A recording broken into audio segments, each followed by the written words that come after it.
Okay, welcome to Hey Friends. How y'all doing on this Sunday evening? It's late, but better late than never, right? This is another episode of Mommy and Me. But my daughter is not feeling well, so she's sleeping. I made some soup for her earlier. So she got her bowl of soup and some crusty bread, and she tore that down. And then she said, I'm so tired. She was so tired, so she went to bed. So, I want her to get her rest. She got to go to school tomorrow. It's so hard being young, I guess, right? Anyway, so I was doing my mommy. I was on my mommy game today, making sure she was fed, making sure she was feeling good, and doing all the things that she needed to do.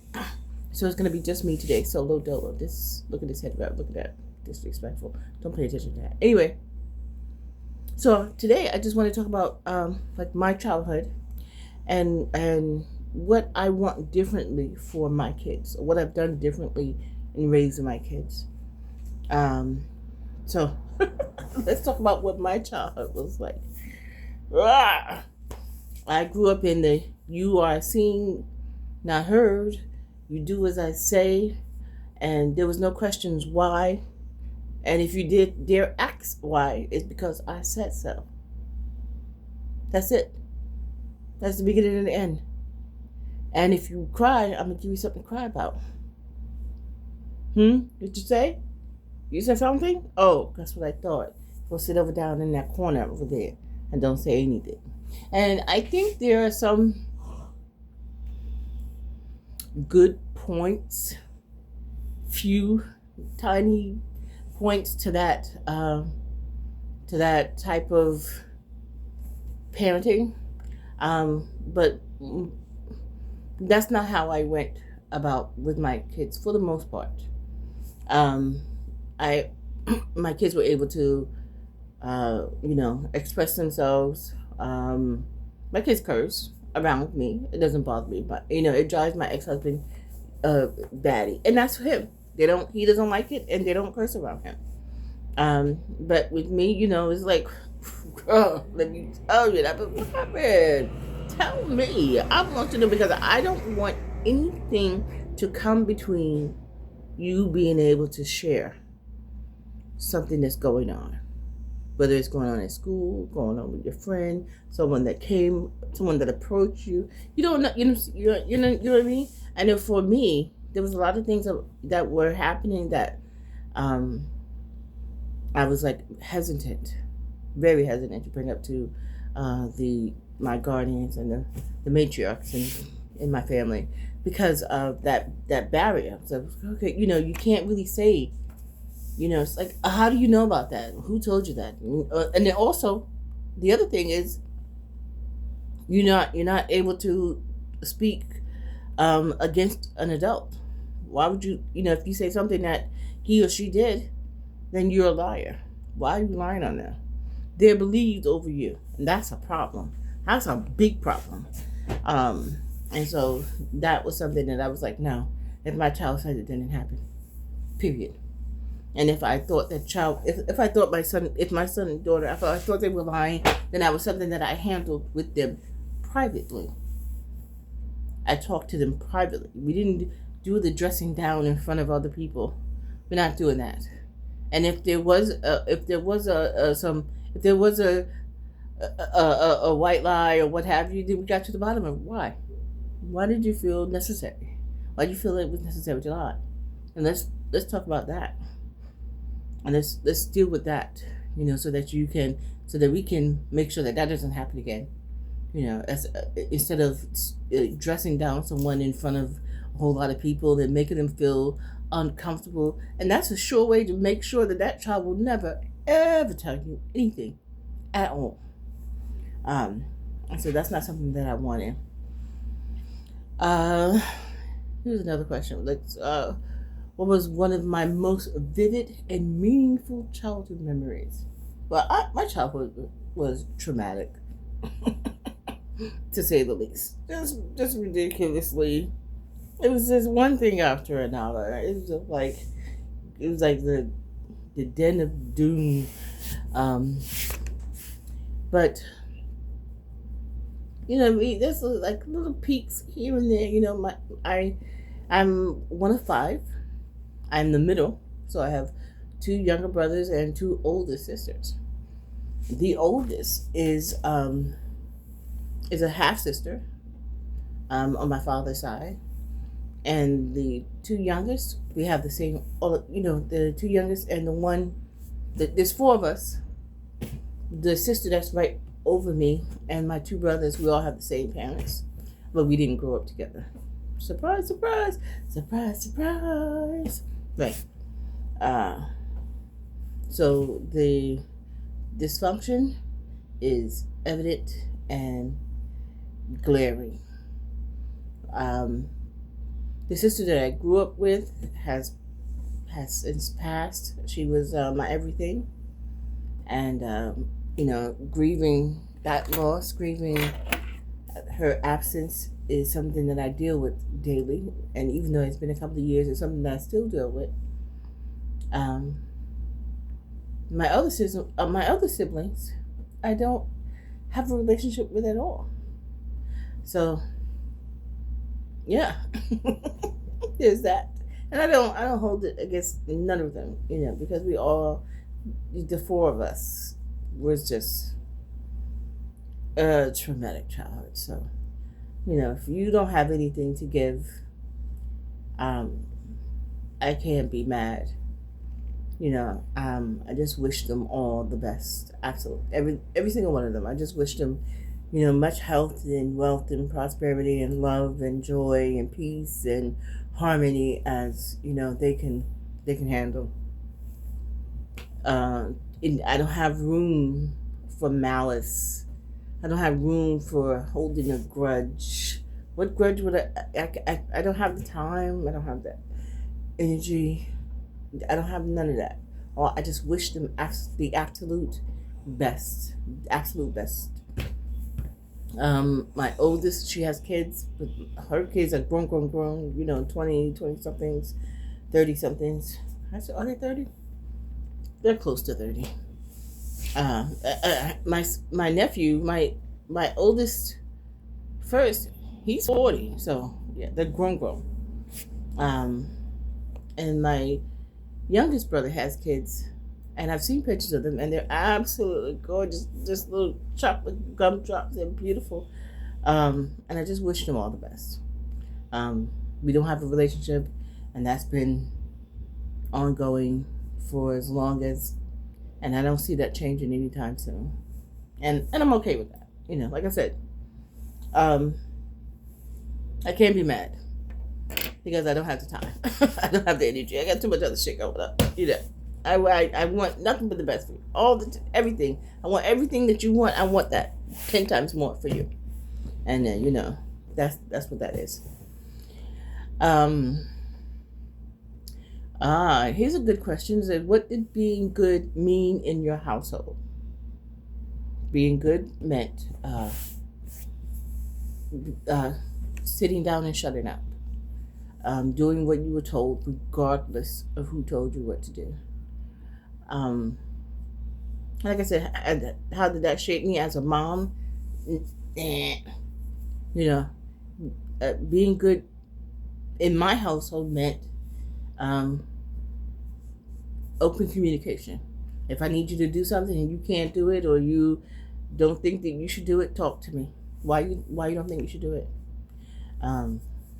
Or if you think there should be compensation for you doing something, that's not. Let me tell you, I bribed my kids. Listen, dollar talks. Nobody got time to beat you and holler and beg you and listen. If you, I got $5 if you do X, Y, and Z. Real? Okay, but go do it. I ain't got time to beg you and beat you and carry on. All of that. I don't have time to do all of that. One of my regrets as a parent, I have a few of those. I was raised with beating, whipping, switches. A lot of that was abuse, actually. A lot of that was, if you think about it, which I try not to, but a lot of that was abuse. Because I've been beat with extension cord, broom, there was a brick, frying pan, belt, shoe, boot, switch, braided switch. When we had to all go outside, me and my cousins, we had to go and line up and go and get the switch off the tree. And then my grandmother would braid the three vests together. Ridiculous. And unfortunately, I did prescribe to that type of discipline. Not often, but I've laid hands on the children a couple times, and I do regret that. I wish I had figured out a better way to discipline, and not discipline when angry, because that's ridiculous. That's ridiculous. One of the things that I did learn, or was able to do, was to learn to apologize to my children. That's something that was unheard of. In my parents' time. Apologizing to a child for what? I feed you, put a roof over your head, and if I said to do it, then it's right. And if an adult said it, then it's right. And you don't have any right to say that it's wrong, even if you could prove what I did was wrong. I'm still not. They still wouldn't apologize, and that's something that I didn't want to have with my children. So if like I said, I can count the times that I've had to lay hands. Usually when things got too when I got angry, I would retreat. I would make them go to their room, and if they didn't go to their room, I would go to my room. I was like, listen, I need mommy time, and I close my door. I need time to just breathe and calm down. So y'all go over there somewhere and leave me alone. But yeah, so I did apologize to my children. I have apologized to my children on numerous occasions, and I don't feel bad about that. I think that's something that we as parents can learn to do, that apologizing doesn't make you less of a parent, and it shows your children that that we are fallible, that we know that we can be wrong, and we can apologize to them.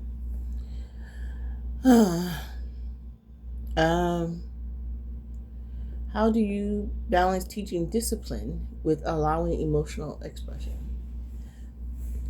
I think that's a really good question.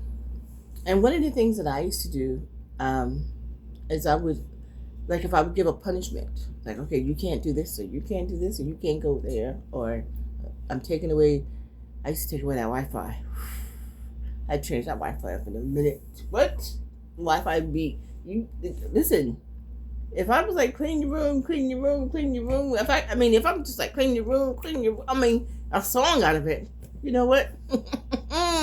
Changing that Wi-Fi. All of a sudden now, I got everybody's attention. What? What happened? What'd you say? The Wi-Fi's not working? Really? I bet you if you clean that room, that Wi-Fi would work. Yeah, so I did bribe a lot, but listen, I think making sure that Wi-Fi was on, I think that's one form of bribery too. Listen, you want to play your game, you want to play on your phone, you want to be on your tablet, you want to do this, that, and the third. That's great. Clean your room. And no, you're gonna do it later. Okay, guess what? I'm gonna hit the Wi-Fi. Later's gonna be sooner than you think. Get that room clean, and then and then let's see about that Wi-Fi coming back on.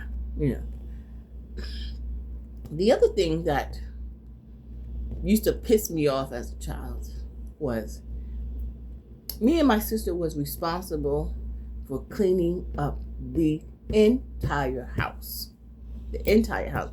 We lived in a small town in New Jersey, and my aunt had a big house. So there was the den, the living room, the dining room, the kitchen. Then there was all the carpet on the stairs, the upstairs bathroom. It was, and I know, it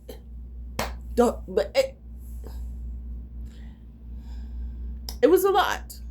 It was a lot. And, we washed dishes no one else washed dishes.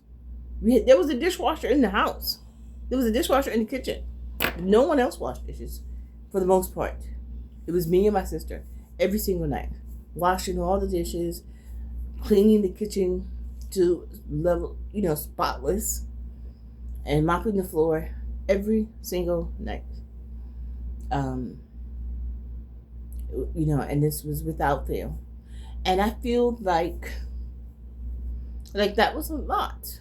I feel like that was a lot. And I didn't want to do that to my kids. Now, when I was living in Jersey, did I have a big house? No.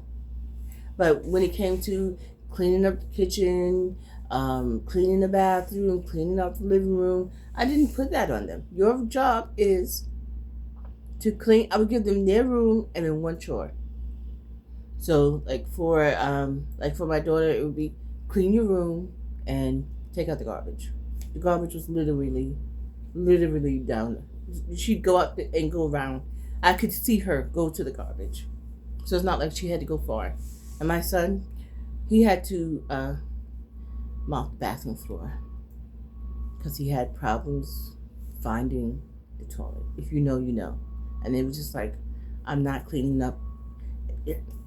Yeah, you're gonna handle that. That's your job, because it's a big toilet and it seemed like you seem to be missing it. I don't understand, but whatever. And so instead of fussing and carrying on about it, you clean it. Yeah, you get a mop, whatever, and you mop the bathroom floor. It wasn't even like clean the bathroom. It was just, I need you to mop the bathroom floor because there's an issue, and I'm tired. So they had a chore. They had the room and they had a chore. It wasn't like clean the entire thing, wash all the clothes, fold all the clothes. You know what I'm saying? It wasn't that. At 10, 11, 12. Mm-mm. Now, does my daughter have a chore now? Yes. But it's there's some funds behind it. You see what I'm saying? I am not above passing off for some cash. So what is the other thing? Let's see if there's any other questions.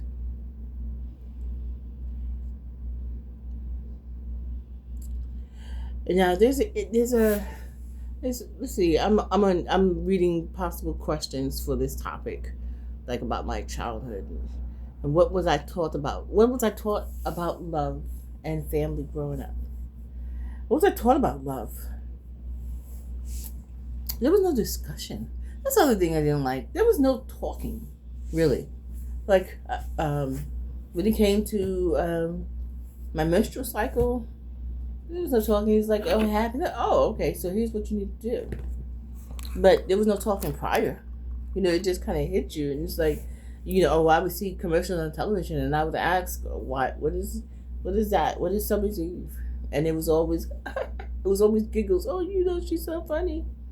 And I'm thinking, it's funny. There's a commercial about Summer's Eve, and I don't understand why the eve of the summer would be something that would be on television. What are we talking about? What is the product here? And I didn't have the words to ask, what's the product? It's just Summer's Eve, and I didn't understand with the being fresh in the summer of an eve. I'm like, something is missing. Something is not clicking here. Something's not clicking here. And so when I would ask, what is that? And it would be giggles. You'll learn soon enough. What? I learned soon enough. That's how you want to teach me about that? Or even sex. I learned more about sex in school than from any adult in my family. I saw. This is a really quick story. I had a little boyfriend. I was maybe about 12, 13 years old. And for me, a boyfriend was someone who carried my books and hold my hand and, put his arm over my shoulder. And that's about far as that went. Maybe kiss, maybe. Because, I am a do not touch me type of person. So, I'm not, even back then, like, why are you touching me? But anyway, so maybe, arm over my shoulder, whatever, hug here and there. That's it. We had a gym class together. So, gym class was co-ed. But even though it was co-ed, the girls played over here and the boys played over there. So the boys and the girls didn't play together. We just had gym at the same time, and the gym was split down the middle. Girls on one side, boys on the other side doing their own thing. So that was my little boyfriend, right? So 3 market periods out of the year, we had gym, and the 4th market period, we had health class, which was also co-ed, but co-ed was in a class. So during the health class, they were doing the conception and the zygote and the breaking down and the whole conception of it, and it's all in cartoon, and it's all cute, whatever. How kids not really paying attention, so we passing notes back and forth to each other. Do you like me? Yes or no? Can I have a kiss later? And I'd be like, maybe. And then I would, my name plus his name, and draw a heart around it. Oh, so we pass the notes back and forth. We get into trouble and whatever. Okay, so now, as we watching this film in class, all of this is in cartoon. This woman gets to the 9th month. There's no more cartoon. This is now live. This is like real, real people. She's on a gurney. Her legs are like this. And everybody and their brother is in there peering to see what's going on in between her legs.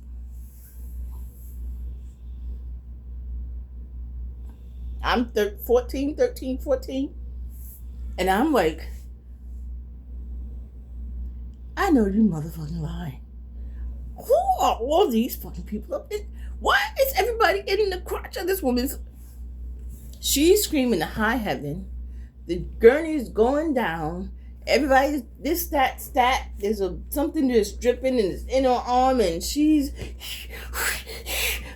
high, screaming and carrying on. And there's a man in there somewhere. I don't know where he was at. Let me tell you, from that day to this one, if that little boy ever touched me again, let me tell you, he had passed me a note prior to the thing going to live. He has not gotten that note back. You understand? I crossed my legs that day. And it took me until I was 18 before. I was like, because if that's a possibility, yeah, no, thank you. I'm not gonna do that. I don't want to do that. There's too many people up in there. Yeah. So I said all that to say I didn't really get a good lesson at home about sex, about babies, about STDs, about safe sex, about saying no. That that no is an option. Fuck no. Get the fuck off of me. Get the hell out of here. I'm going to cut you. Anyway, I'm sorry. I had a flashback. Anyway, yeah. So that wasn't something that was mentioned, and so yeah, I definitely told listen, who you dealing with? What's going on? Yeah. You can say no. You can say hell no. And if they don't understand, come to get me, and I'll let them know. Fuck no. Immediately. I don't give a fuck who they are. And then the conversation about sex. I had to come.